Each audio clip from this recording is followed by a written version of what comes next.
எண்களின் உலகம் உங்கள் வாழ்வை உயர்த்தும் உன்னத உலகம். ஜோதிடமும் எண்ணியலும் இணைக்கும் அற்புத பாலம். ஆன்மீக அறிவியலை அள்ளிக் கொடுக்கும் தெளிந்த நீரோடை.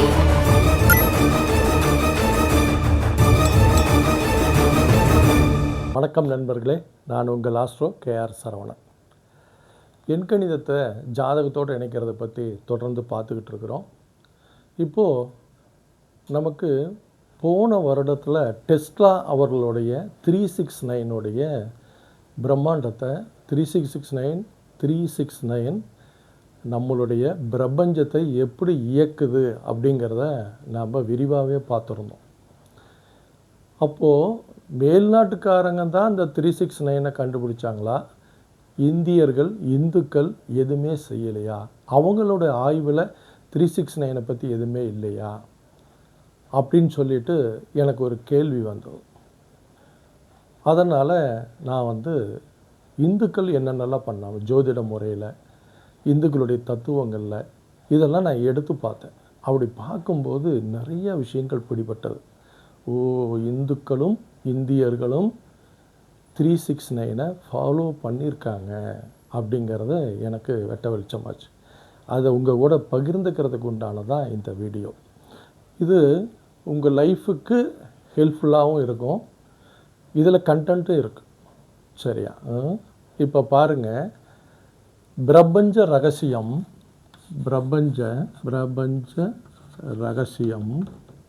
அதாவது பிரபஞ்சம் தனக்குள்ளார அனைத்தையும் வச்சுருக்கு. சரிங்களா? இந்த பிரபஞ்ச ரகசியத்தை தெரிஞ்சவங்க வாழ்க்கையில் இதன் மூலியமாகவும் செட்டில் ஆகிறாங்க, பெரிய லெவலுக்கு பேசப்படுறாங்க. அது அறிஞராகட்டும், யாராக வேணாலும் இருக்கட்டும், அதாவது கண்டுபிடிப்பாளர்களாகட்டும், கணித அறிவாளர்களாகட்டும், இல்லை ஒரு துறையில் பெரிய லெவலில் போனவங்களாகட்டும், எல்லாருக்குமே ஏதோ ஒரு ரகசியம் அவங்களுக்குள்ள தெரிஞ்சிருக்கு. சரிங்களா? அப்போது அந்த ரகசியத்தோட மெயின் விஷயம் என்னன்னா ஞான சக்தி, இச்சா சக்தி. ஞான சக்திங்கிறத நம்ம என்னன்னு சொல்லுவோம், 3ஆம் நம்பர்னு சொல்லுவோம். இச்சா சக்தி தான் 6ஆம் நம்பர் சொல்லுவோம். 9ஆம் நம்பருங்கிறத கிரியா சக்தி. இதுதான் 369 முக்கியமான விஷயமா நாம் பார்த்தோம். இது பார்த்தீங்கன்னா இந்த ஞான சக்தி தான் வழிகாட்டுதல் பண்ணுறதுன்னு பார்த்தோம். வழிகாட்டுதல் இச்சா சக்தி தான் ஒன்றுக்கொன்று ஜாயிண்ட். சரிங்களா? அப்போது இச்சையின் மூலிமா நடக்கிற அப்போ பாதுகாப்பு, ஒருத்தர் இன்னொருத்தோடு இணைந்து செய்ய வேண்டிய செயல்கள், அதுதான் நமக்கு பாதுகாப்பாக இருக்குது. சரிங்களா? ஒருத்தருக்கு சப்போர்ட்டுங்கிறது தான் நாம் சொல்கிறோம். அதுக்கப்புறம் கிரியாசக்தின்னு தான் ஒரு நோக்கத்தை நோக்கி போகிறோம். சரிங்களா? இதுதான் உலகத்தோடைய இயல்பாக இருக்குது. சரிங்களா? இதைத்தான் நம்ம என்ன சொல்கிறோம் இங்கிலீஷில், எனர்ஜி ஃப்ரீக்குவென்சி வைப்ரேஷன். சரிங்களா? எனர்ஜி ஃப்ரீக்குவென்சி வைப்ரேஷன், இதுதான் ஞானசக்தி, இச்சாசக்தி, கிரியாசக்தி அப்படின்னு சொல்கிறோம். அப்போது இந்து தர்மத்திலையும் நாம் இந்துக்கள், நம்மளுடைய முன்னோர்கள் எல்லாருமே இந்த 369 பயன்படுத்தியிருக்காங்க. எப்படின்னு பார்த்தீங்கன்னா, முதல்ல நம்மளுடைய தெய்வங்கள் பாருங்கள், தெய்வம் சிவன், விஷ்ணு, பிரம்மா. சரியா? இந்த சிவன், விஷ்ணு, பிரம்மா தான் 369 இருக்காங்க. ஏன்னா படைத்தல், காத்தல், அழித்தல். சரிங்களா? இதுதான் கிரியாசக்தியாக, சிவன் தான் கிரியாசக்தி. ஒரு நிலையில் உச்சப்பட்டத்தை அடையிறது தான் கிரியா. சரிங்களா? அது சிவனை குறிக்கிறது. விஷ்ணுங்கிறத காப்பாற்றுறது.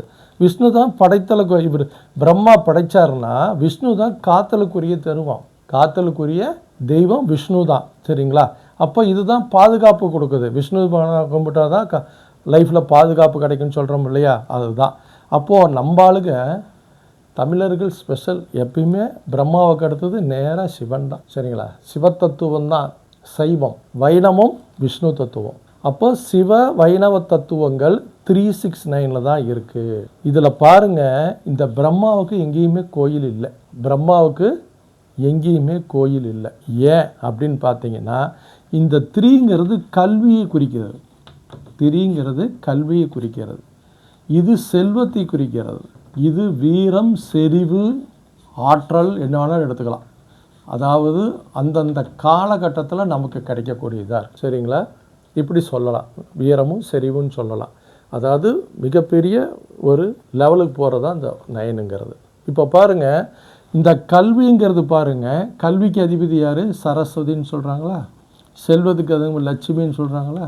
வீரத்துக்கு அதிபதி ஆற்றல்னு எடுக்கிறோம். வீரம்ங்கிறது எல்லாருக்குமே சொல்கிற சொல்லு தான், சரிங்களா? இதை நாம் பேராற்றல்னு கூட எடுக்கலாம், சரிங்களா? ஏன்னா வைப்ரேஷன், நமக்குள்ளார நோக்கத்துக்காக வர வேண்டிய வைப்ரேஷன். அது பாருங்கள் சக்தி, உமா பரமேஸ்வரி, சரிங்களா? ஆற்றல்னு எடுக்கலாம். ஆற்றல் மையம், நோக்கத்துக்காக மிகப்பெரிய ஆற்றலை உற்பத்தி பண்ணுவது. அப்போது இந்த கல்வியும் செல்வமும் ஆற்றலும் பாருங்கள், இதுதான் சரஸ்வதி லட்சுமியும் சக்தியாகவும் இருக்காங்க. எப்படி பிரம்மாவுக்கு கோயில் இல்லையோ அதே மாதிரி சரஸ்வதிக்கும் கோயில் இல்லை. பிரம்மாவும் ஏதோ ஒரே ஒரு தமிழ்நாட்டுக்குள்ளே ஒரே ஒரு இடத்துல கோயில் இருக்குது. அதே மாதிரி சரஸ்வதி தேவிக்கும் கூத்தனூரில் ஒரே ஒரு கோயில் தான் இருக்குது.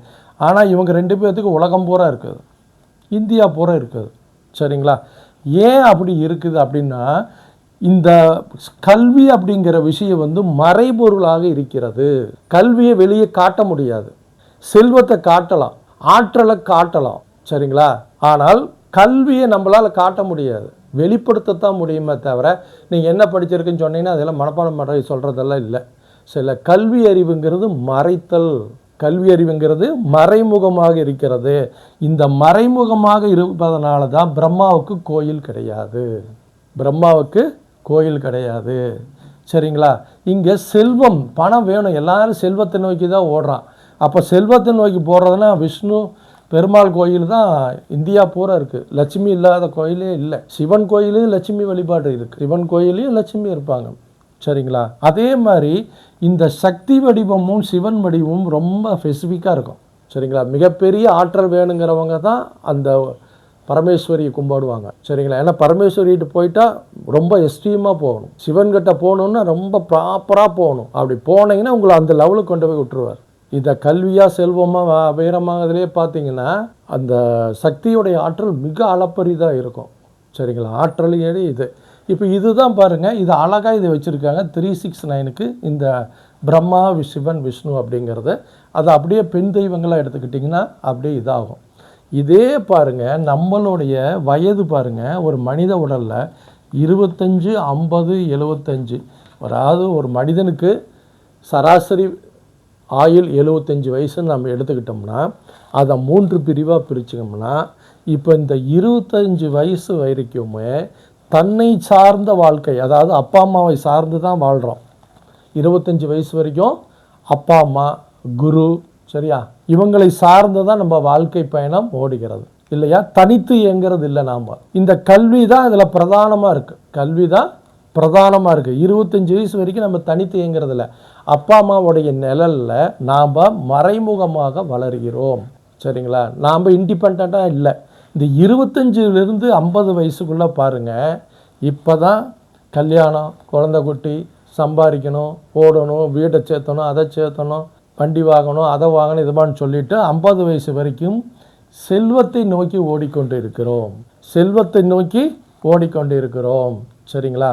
அப்போ இந்த இச்சா சக்தி தான் இங்கே 50 வயசு வரைக்கும் நமக்கு, நம்ம பையன், நம்ம பொண்ணு, என்னுடைய மனைவி, எங்கள் அம்மா, எங்கள் அப்பா அப்படின்னு சொல்லிட்டு நாம் அந்த ஒரு வட்டத்துக்குள்ளேயே இருந்துக்கிட்டு சம்பாதிக்கணும்னு சொல்லிட்டு இந்த இதுலேயே ஓடுறோம். ஏன்னா பாதுகாப்பு, ஃப்ரீக்குவென்சி, பாதுகாப்பு, ஒருத்தரையும் சார்ந்து நம்ம வாழ்ந்து இந்த ஓட்டத்துக்குள்ளாரையே போகிறோம். இந்த 50 வயசுலேருந்து 75 வயசு தான் ஐக்கானான வருஷங்கள்.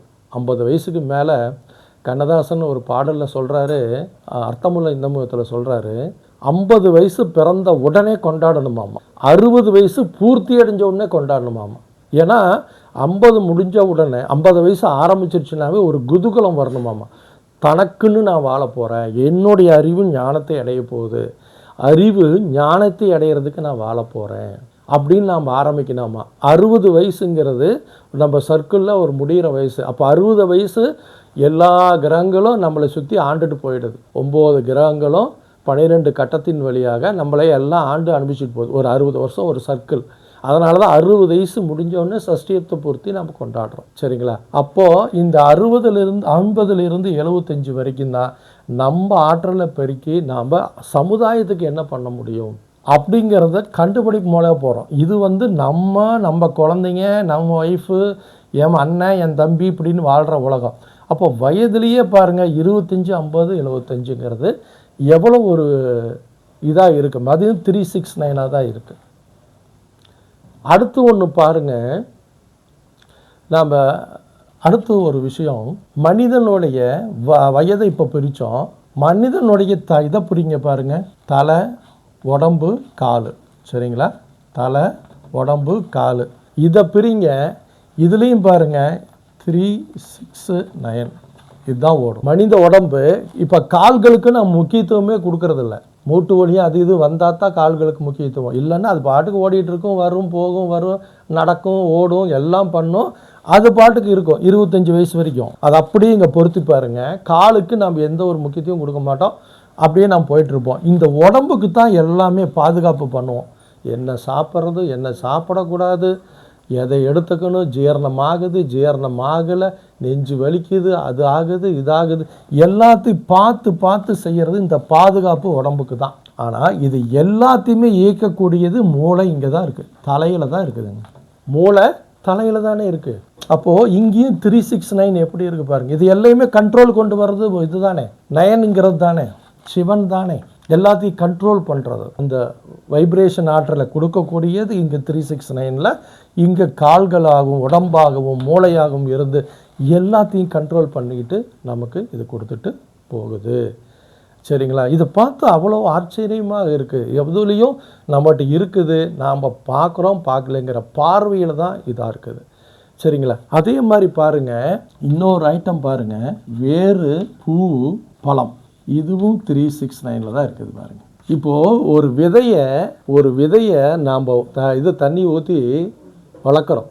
அது எப்படி இருக்குது, மறைஞ்சு இருக்குது. ரூட்டு வேர் எப்படி இருக்குது, மறைஞ்சு இருக்குது. 25 வயசு வரைக்கும் எப்படி இருக்கும், பிரம்மா மறைஞ்சு இருக்கிறார்.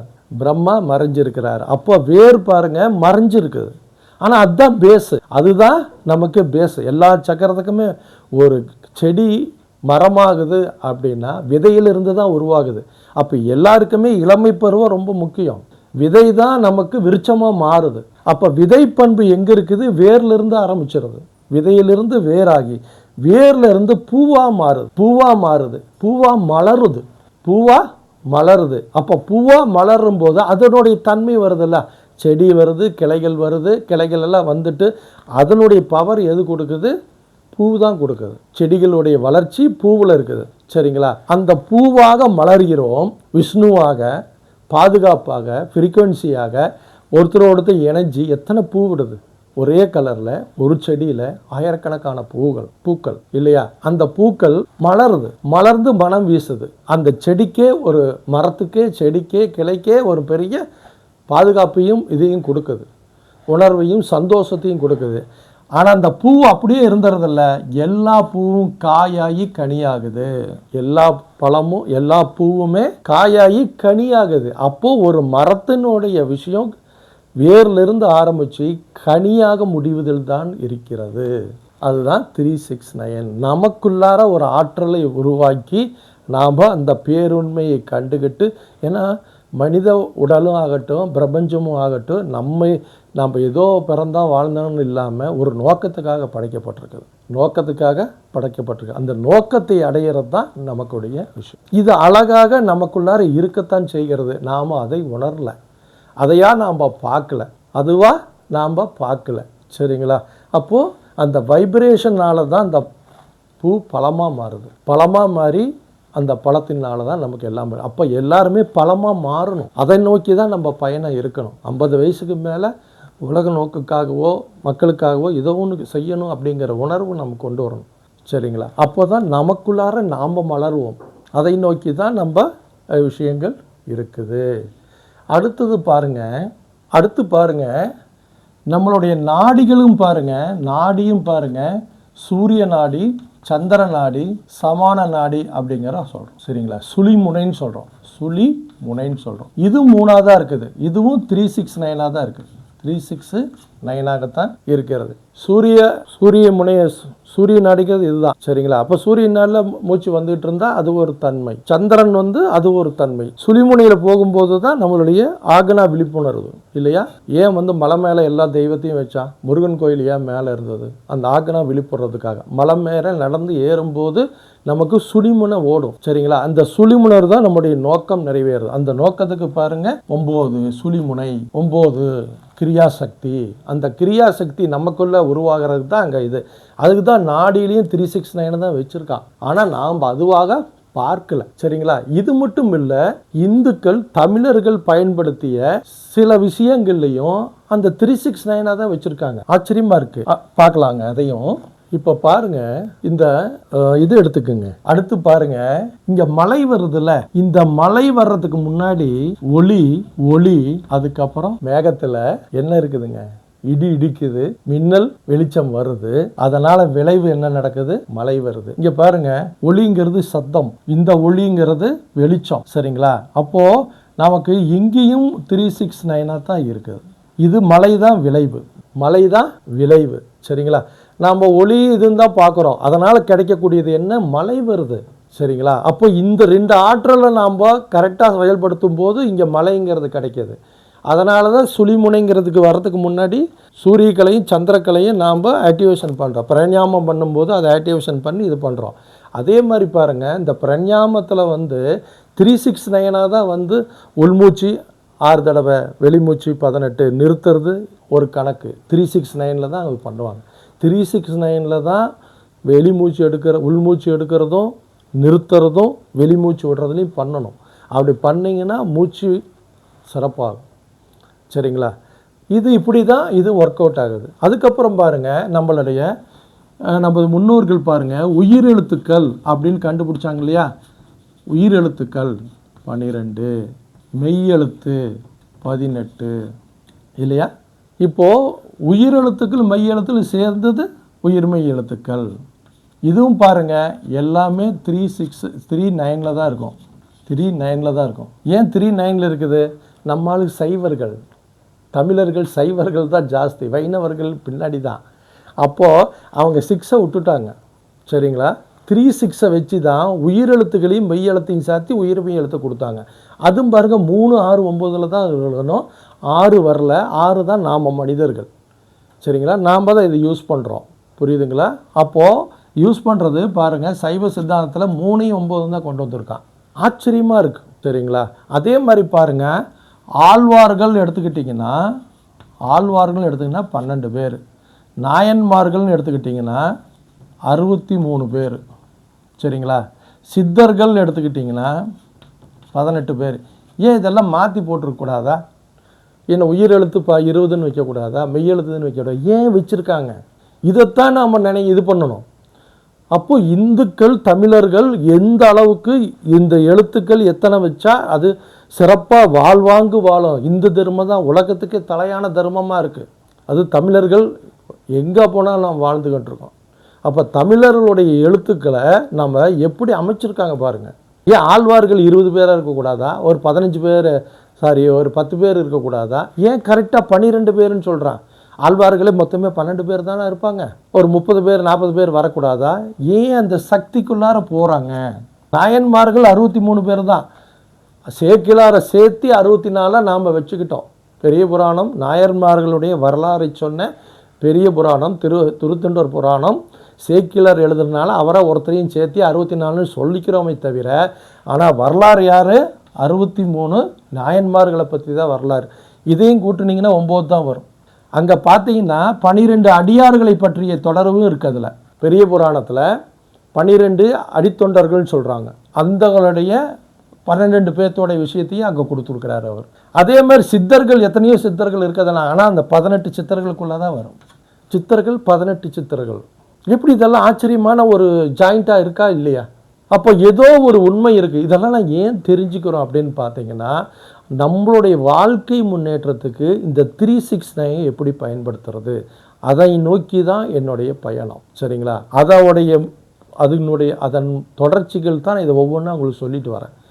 ஏன்னா இந்துக்களும் இந்து தர்மமும் தமிழர்களும் இது எல்லாமே இவங்க தான் பண்ணியிருக்காங்க. இவங்களும் 369குள்ளார தான் இருக்கிறாங்க அப்படிங்கிறது தான் நாம் இது பண்ணணும். சரிங்களா? இது மட்டும் இல்லை, இப்போது ஒரு குழந்த கருவில் இருக்கு இல்லையா, முதல்ல நம்ம பொதுவாக என்ன சொல்கிறோம், 10 மாதம் பெற்றேன் அப்படின்னு சொல்லுவாங்க. சரியா?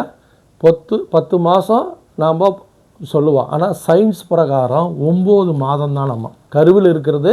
9 மாதம் 42 வாரங்கிறாங்க. சரிங்களா? 294 நாள். இதுதான் ஒரு சிசு வயிற்றில் இருக்கிறது, அம்பாவுடைய வயிற்றில் இருக்கும்போது இதுதான் 9 மாதம் 42 வாரம் 294 நாள். இது எல்லாமே பார்த்தீங்கன்னா 369 தான் இருக்குது. சரிங்களா? இதுவும் 369 தான் இருக்குது. அப்போது ஒரு குழந்தை உருவாகக்கூடிய அமைப்பே பார்த்தீங்கன்னா இந்த மாதிரி தான் அமைப்பு இருக்குது. 369க்குள்ளே தான் இருக்குது. இதில் குறைப்புருஷமும் முன்ன பின்னாடி இப்போ 42 வாரங்கிறது பார்த்தீங்கன்னா 37 வாரத்திலிருந்து 42 வாரம் வரைக்கும் குழந்தை பிறக்கத்தான் செய்யுது. ஆனால் ஒரு நிறையான கரெக்டாக ஒரு சுகப்பிரசவம் ஒரு தாய் இந்த அளவுக்கு தான் குழந்தை பிறப்புக்குண்டான குழந்தை அதுக்குள்ளே இருக்கக்கூடிய காலகட்டம் இதுதான். இது சயின்ஸு சொல்லுது. இது எப்படி இது பண்ணியிருக்காங்க, ஆச்சரியமாக இருக்குது இல்லையா? அதே மாதிரி இன்னொரு விஷயம் பார்த்தோம்னா நமக்கு ஆச்சரியமாக இருக்கும். அதையும் பார்க்கலாம். நாம் சப்த நிறங்கள்னு சொல்கிறோம். சப்த நிறங்கள், சப்த சுரங்கள். சரிங்களா? சப்தன்னா 7 சக்கராக்கள்னு சொல்லுவோம். சப்தன்னா 7ங்க. சரிங்களா? 7 நிறம், 7 சுரம், 7 சக்கரம். இதுதானே நாம் தெரிஞ்சிருக்கிறது. விப்ஜிஆர்னு சொல்கிறது சப்த நிறங்கள், 7 நிறங்கள் தான் சொல்கிறோம். சரிங்களா? அப்போ ஆமாமே 7 நிறங்கள் தானே சொல்லியிருக்காங்க அப்படின்னு நாம் பார்க்கும்போது இந்த விப்ஜிஆரில் ஆரஞ்சு இருக்குது, ரெட் இருக்குது, ஆரஞ்சு இருக்குது, எல்லோ இருக்குது, க்ரீன் இருக்குது, ப்ளூ இருக்குது, இண்டிகோ இருக்குது, வயலட் இருக்குது. சரிங்களா? ஆனால் இதுக்குள்ளாரையே தான் கருப்பும் சிவப்பும் இருக்கே.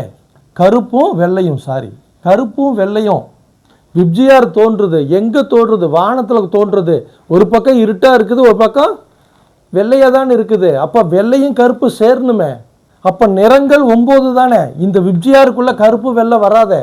அப்போ நிறங்கள் எடுத்துக்கிட்டாலும் 9 தான். அதே மாதிரி சப்த சுரங்கள்னு சொல்கிறாங்க. அப்போது சப்த சுரங்கள் என்னன்னு பார்த்தீங்கன்னா ச ரி க ம ப த நி சா. 1 2 3 4 5 6. இது திரும்பி சா வராது. சரிகம பதனி சப்த சுரங்கள். திரும்பி சா வரக்கூடாது. சரிகம பதனி 7. சரிங்களா? இதுதான் சப்த சுரங்கள்னு சொன்னது. சரிங்களா?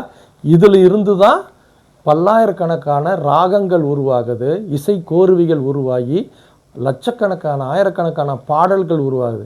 ராகங்கள் எத்தனை தெரியுங்களா? ராகங்கள் 72. நான் விசாரித்து பார்த்தா 72 ராகங்கள் இருக்காங்க. அது இது 9க்குள்ளே வந்துருச்சா? ராகங்கள் 72, சுரங்கள் 7 தான் அப்படின்னாங்க. அதுக்கப்புறம் நாம் போய் அதை பற்றி ஆய்வு பண்ணி பார்க்கும்போது இப்போ கீபோர்டு எடுத்துக்கிட்டேனால ஆர்மேனிய பெட்டி இருக்குது இல்லைங்களையா, இந்த ஆர்மேனிய பெட்டியை எடுத்து பார்க்கும்போது இந்த இதுலேயே ஆரோகணம் அவரோகணம் வருகிறது. அவரோகணம் வருகிறது. அப்போ ஆரோகணம் 7ன்னா அவரோகணம் 5. அதாவது உச்சஸ்தாயி அதுலேயும் சின்னதாக நோட்டு இருக்கும் அதில். சரிங்களா? அந்த ஆர்மேனியத்தை நீங்கள் பார்த்தீங்கன்னா சாவுங்கிறதுக்கு பெரிய நோட்டும் இருக்கும், அதுலேயும் ஸ்மால் நோட்டும் இருக்கும். அப்போது அந்த மாதிரி 12 தான் அப்படின்னு சொல்கிறாங்க. உள்ளார போய் பார்க்கும்போது தான் இது தெரியுது. சரிங்களா? நாம் சப்த நிறங்கள்னா சப்த சுரங்கள்னு சொன்னால் 7 சுரங்கள் தான் சொன்னாங்க. 7 சுரங்கள் தான் இத்தனை ராகங்கள் பிறக்குது. 72 ராகங்கள். இது 9 வந்துடுச்சு. இது ஏன் 7ன்னு சொல்லிட்டு போய் பார்த்தா அதுவும் 12ஆக இருக்கிறது. இப்போ பார்க்கும்போது நமக்கு சரியான ஆச்சரியமாக இருக்குது. அப்போ 7ன்னு கொடுக்கறது எல்லாத்துலேயும் ஏதாவது இருக்க மாட்டேங்குது அப்படின்னு சொல்லிட்டு நாம் அடுத்தது 7 சக்கரங்கள்னு சொல்கிறாங்க இல்லையா, நம்மது உடலை ஆக்டிவேஷன் பண்ணுறது 7 சக்கராக்கள். 7 சக்கராக்கள் சமநிலையில் இருந்தால் தான் நமக்கு எல்லாமே கிடைக்கும் அப்படின்னு சொல்கிறாங்க இல்லையா. அப்போது அந்த சக்கராக்களுடைய விஷயத்தை நாம் எடுத்து பார்த்தோம்னா மூலாதாரம், சுவாதிஷ்டானம், மணிப்பூரகம், அநாதகம், விசுக்தி, இதுக்கப்புறம் விசுக்திக்கு அடுத்து ஆக்னாவுக்கு போயிடுறோம். சரிங்களா? ஆனால் ஆக்னாவுக்கு அப்புறம் ஒன்று இருக்குது. விசுக்திக்கு அப்புறம் தாலுகான்னு ஒன்று இருக்குது, தாலுகா சக்கரன்னு ஒரு இருக்குது. அதுக்கப்புறம் தான் ஆக்னா வருது. ஆக்னாவுக்கு வந்துட்டு நிர்வாண சக்கரை, அதுக்கப்புறம் தான் சகஸ்கரநாகம், சகஸ்ராமம். சரிங்களா? அப்போது இது எத்தனை சக்கரம் இருக்குது? 1 2 3 4 5 6 7 8 9 சக்கராக்கள் 9. உடலை இயக்கக்கூடிய சக்கராக்கள் 9 சக்கராக்கள் இருக்குது. ஆனால் நாம் 7 சக்கராக்கள் பற்றியே தான் பார்த்துட்ருக்குறோம். ஆனால் கரெக்டாக நாம் பார்த்தோம்னா அங்கே 9 சக்கராக்கள் இருக்கத்தான் செய்கிறது. இதில் பாருங்கள், மூலாதாரம், சுவாதிஷ்டானம், மணிப்பூரகம். இது வந்து ஒரு குழந்தை பிறந்தவொடனே தன்னை போல் இயக்க ஆரம்பிச்சிடும்.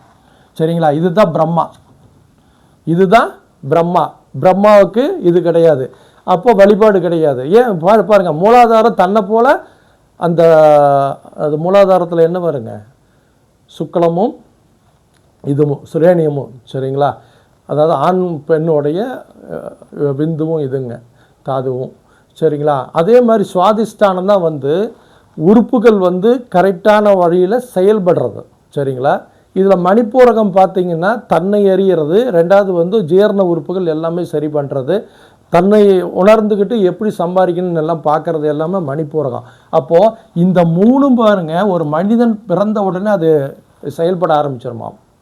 மூலாதாரத்துக்கு யாரும் நாம் ஆக்டிவேஷன் பண்ணவே தேவையில்லையா, இந்த 3 விஷயம். அதுக்கப்புறம் பாருங்கள், அநாதகம், விசுக்கி, தாலுகா, இதுங்கிறது தான் 6. இங்கே பாருங்கள், இந்த இதுக்கெல்லாம் பார்த்தீங்கன்னா தான் அநாதக சக்கரக்காவுக்கு யாரை பார்ப்பீங்கன்னா அவர் தான் கிருஷ்ண பரமாத்மா. சரிங்களா? பாதுகாப்பு. இதை நீங்கள் அநாதகம், விசுக்தி, ஆக்னாவுக்கு போகக்கூடாது. தாலுகான்னு ஒன்று இருக்குது. இந்த தாலுகாவை நீங்கள் விபாஷனா கிளாஸுக்கு போனீங்கன்னா அந்த தாலுகாங்கிறது எங்கே இருக்குது தெரியுங்களா? மூக்கு நுனியில் இருக்காம. நீங்கள் விபாஷனா கிளாஸ் போனீங்கன்னா பாருங்கள், இந்த அளவுக்கு ஒரு முக்கோணத்தை அமைச்சு இங்கே மட்டும் பார்க்க சொல்லுவாங்க, இதை மட்டும் கவனிக்க சொல்லுவாங்க. இதுதான் தாலுகா. இந்த இடத்துக்கு பேர் தான் தாலுகான். தாலுகாவுக்கு அப்புறம் தான் ஆக்னா. இப்போ இந்த தாலுகாங்கிறது நாளடைவில் அது மறந்துருச்சு, அது மறைக்கப்பட்டுருச்சு. சரிங்களா? அப்போ இங்கே தாலுகான்னு ஒரு சக்கரா இருக்குது, அதுக்கப்புறம் தான் ஆக்னா, அதுக்கப்புறம் தான் நிர்வாண சக்கரான்னு இருக்குது. இங்கே உச்சந்தலைக்கு முன்னாடி இருக்குது, மூளை செயல்படுற இடத்துல இருக்குதாமா, மூளைக்கு உள்ளார இருக்குதாமா நிர்வாண சக்கரா. அதுக்கப்புறம் தான் சகஸ்கரநாமம். சரிங்களா? இத்தனை 9 படிநிலைகள் இருக்குது. இந்த ஆக்னா, நிர்வாணம், இது 3 சேர்ந்து தான் 9. புரியுதுங்களா? இது இயல்பாக வர்றது, இது நம்மளாலேயே இது பண்ண முடியும். இது குருவை வச்சு தான் நம்ம ஜம்ப்பு பண்ணணும். சரிங்களா? அப்போ இங்கேயும் பார்த்தீங்கன்னா 369 இருக்குது. அப்போ 369 நம்ம உலகத்தில், நம்ம இந்து தர்மத்திலேயே, நம்ம இதுலேயும் எல்லாமாக வைக்கப்பட்டிருக்கு, எல்லாமாக இருக்கிறது. சரியா? அந்த வியக்கத்தகு விஷயத்தை வந்து தான் நம்ம கவனிக்கிறது இல்லை, நாம் சரியாக பார்க்கல. சரிங்களா? அப்போது இந்த மாதிரி இருக்கிற ஒரு பிரபஞ்ச ரகசியத்தை, இந்த ஞானசக்தி, இச்சாசக்தி, கிரியாசக்தி அப்படிங்கிற ஒரு விஷயம் நாம் எப்படி கொண்டு வந்துக்கிறோமோ அதை பொறுத்து தான் நம்ம லைஃப் இருக்குது. சரிங்களா? அப்போது நாம் எப்படியெல்லாம் இப்போ உலகத்தில் சாதாரணமாக நடக்கக்கூடிய விஷயங்களுக்கு நாம் இது பண்ணோம். இது மட்டும் இல்லை, இன்னென்ன டைம் பாருங்களேன், 60 நிமிஷம் தானே. ஏன் அதை 100 நிமிஷம்னு வச்சுருக்கலாமே? ஏன் 60 நிமிஷம்னு வச்சாங்க? 60 நொடின்னா 60 நிமிஷம்னா 24 மணி நேரம். ஏன் 24 மணி நேரம்? இங்கேயும் பார்த்தீங்கன்னா 6 தான், இங்கேயும் 6 தான். ஒரு நாளுக்கு 24 மணி நேரம். அங்கேயும் 6 வந்துருச்சா? 60 மணி நேரத்தில் இது வந்துருச்சா? அப்போ எல்லாமே 369க்குள்ளார தான் இயங்குது. கிரகங்கள் 9, ஜாதக கட்டம் 12. ஆச்சரியமான உண்மைகள் இதெல்லாம் இந்த மாதிரி பிரபஞ்ச ரகசியத்தை நமக்குள்ளாரையே, நமக்கு தெரியாமல் நமக்குள்ளார இதை வச்சுருக்காங்க. சரிங்களா? அப்போது இதையெல்லாம் நம்ம எப்படி பயன்படுத்தி ஜெயிக்கலாம் அப்படிங்கிறது தான் நாம் அடுத்தடுத்த வகுப்பில். இது மட்டுமல்ல, இன்னும் பல விஷயங்களில் நாம் ஆய்வு பண்ணி பார்க்க நிறைய உண்மைகள் கிடைச்சது எனக்கு. இது எல்லாமே 369 தான் இருக்குது. அப்போ இந்த 369 தான் உலகம் இயங்குதுங்கிறது இந்துக்களும், இந்தியர்களும், தமிழர்களும் அன்னைக்கே கண்டுபிடிச்சிட்டாங்க. ஆனால் அதை நம்ம 369 பார்க்கல, அது வேறு மாதிரி கொண்டு போயிருக்காங்க அப்படிங்கிறது எனக்கு தெரிஞ்சது. இதன் மூலயமா நாம் நம் வாழ்க்கையை எப்படி மேம்பாடு செய்யலாம் அப்படிங்கிறத அடுத்தடுத்த வீடியோக்கள் வர நாம் அதை பார்க்க இருக்கிறோம். அடுத்த வீடியோவிலையும் 369 பிரபஞ்ச உண்மையை எப்படி ஜோதிடத்தில் வச்சுருக்காங்க அப்படிங்கிறத பார்க்கலாம். நன்றி. வாழ்க வளமுடன். நம்ம சேனலை சப்ஸ்கிரைப் பண்ணுங்கள், அடுத்தவங்களுக்கு சொல்லுங்கள். நன்றி. வாழ்க வளமுடன்.